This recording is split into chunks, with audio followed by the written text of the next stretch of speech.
आमा नमस्ते मलाई चिन्नुभयो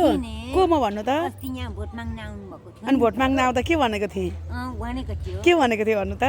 भोट दिनु भन्नुभएको थियो दिएको थिएँ मैले अब म एउटाले हाम्रो परिवारले दिएर नहुँदो रहेछ मलाई कस्तो दुःख लागेको होइन केही छैन तपाईँले दिनुभएको थियो भोट होइन तपाईँलाई भोट दिए पनि नदिए पनि तपाईँलाई पानीको मोटर जोडिदिन्छु भनेको थिएँ नि त भन्नुभएको थियो हो अब त्यो मोटर जोडिदिनु पर्यो भनेर आएको क्या अहिले अब अहिले कहिले हुन्छ कहिले तपाईँ भ्याउनुहुन्छ म त जहिले भ्याउँछु नि अनि आज चाहिँ मकै पोल्नु भएको छैन छैन भर्खर आउँदैछु बुवा खोइ त बुवा घरमै हुनुहुन्छ मकै लिएर आउँदै हुनुहुन्छ मैले ल्याएँ मकै ए मकै चाहिँ किनेर ल्याउनुहुन्छ कि आफ्नो बारीको किनेर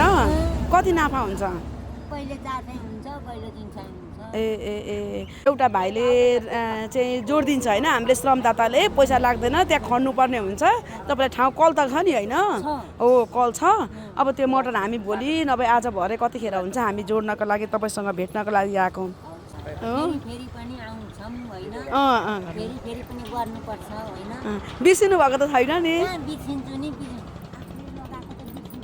आफूले लागेको बिर्सिँदैन बिर्सिँदैन आफूले लगाएको कुरा नि